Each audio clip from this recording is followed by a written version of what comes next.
The storytelling is starting now, just in case in front of the stage. About this castle. Well, about the castle that used to be here, because there isn't much of it left, is there? And if you look round, all you can see is trees, really. But here and there, there's a bit of wall that shows that there did used to be a castle. Go round. And before that castle was Go there, round and under the wicket stone. Yes, you do sit down. Do sit down. You'll find there. Before that, it was a big wooden fort that sat here. A big wooden fort on top of this hill. And it was full of Norman soldiers. And they were quite cruel, quite hard soldiers. It wasn't full of Welsh soldiers. It was Norman soldiers. Norman soldiers came from France. They were very fierce and they used their swords. And there was a very famous Welsh warrior who thought that this castle should belong to Welsh people because it's in Wales, isn't it? So it should belong to Welsh people, not to Norman people. So he had to think of a plan to get inside this wooden fort. Well, he thought and he thought, but you know, it's right beside the river, isn't it? Right next to the river.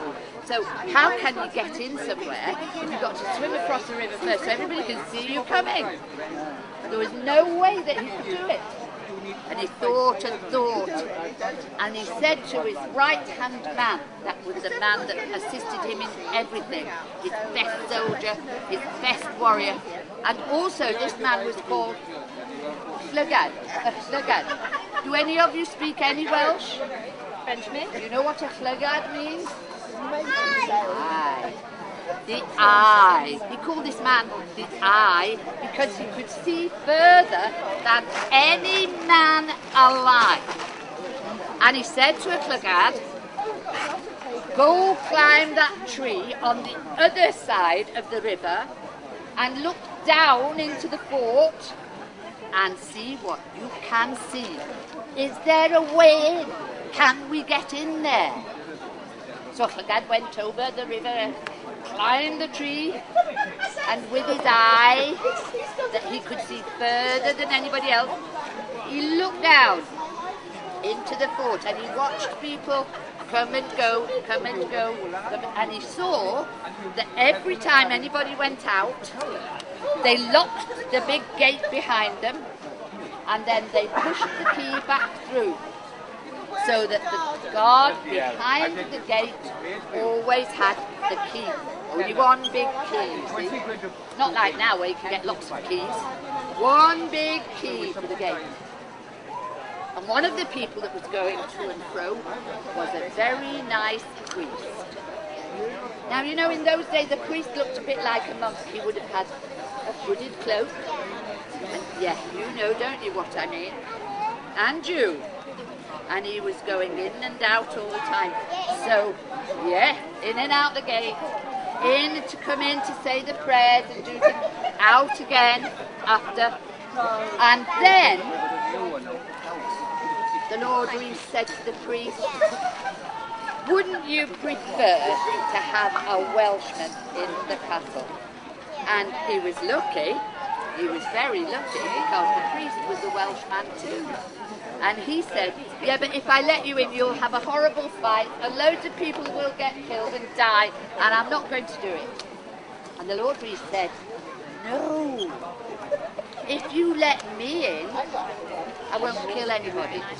Promise you. Cross my heart and hope to die, I won't kill anybody. But then he said to himself, well, unless they try to kill me. But he didn't say that out loud to the priest.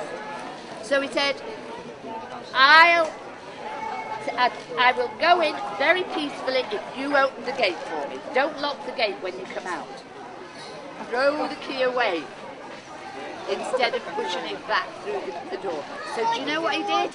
He did, yeah! He did! The priest came out, he closed the gate behind him like as if he thought somebody might be watching. And he had the key in his hand and he just went, and it was in the river. And that was it, gone. And then he walked very, very fast away, as fast as he could walk, to the other end of town, and then he waited for things to happen like this. Oh no, what's going to happen? What's going to happen? The Lord Reese opened the gate and walked in, didn't he? And he said to people, right, all right, put that sword down. Put that sword down. I don't want to hurt you. Right? They did, yeah. You know this story, don't you?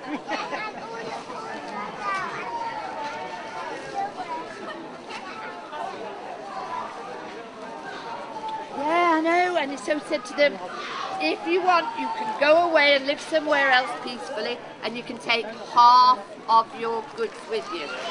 And they couldn't believe it, they thought. Well, we thought he was going to kill us all. But he didn't. He just said, take half your stuff and go. And so that's what people did. And they left. Off they went. And the Lord Reese walked in and he looked round this wooden fort and he said, well, what a rickety old dump. So do you know what he did? When everybody was out of it, he burned it. He said, I'm going to build a stone one here. I'm going to build a lovely big stone castle instead. So get rid of the wooden one.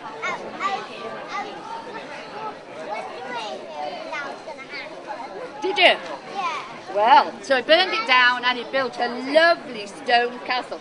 But then he wanted everybody to see it, you see. It was no fun just building it and sitting inside it. Because, I mean, he wanted people to come and say, oh, golly, that's clever. That's a very nice castle you've built there.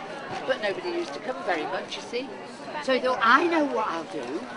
I'll have an enormous party and I'll invite all the best singers, all the best musicians, all the best poets and storytellers to come to my party.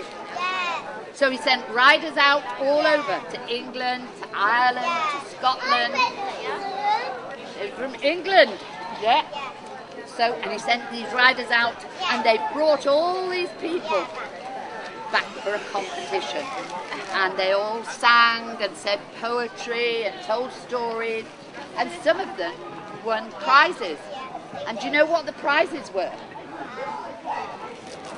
Chairs. It's a funny thing, isn't it, really? A very funny thing to have for a prize is a chair. But you see, that's why now, today, at our Eisteddfod, that happens every year in Wales, that's the prize, is a chair for the best bard. Now, this is my chair. This isn't like a bardic chair. A bardic chair is a very beautiful thing made of wood. I carry this one about with me, so it's got to be very lightweight.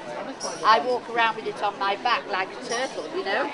So I can take it anywhere I want to tell stories. I can take my chair.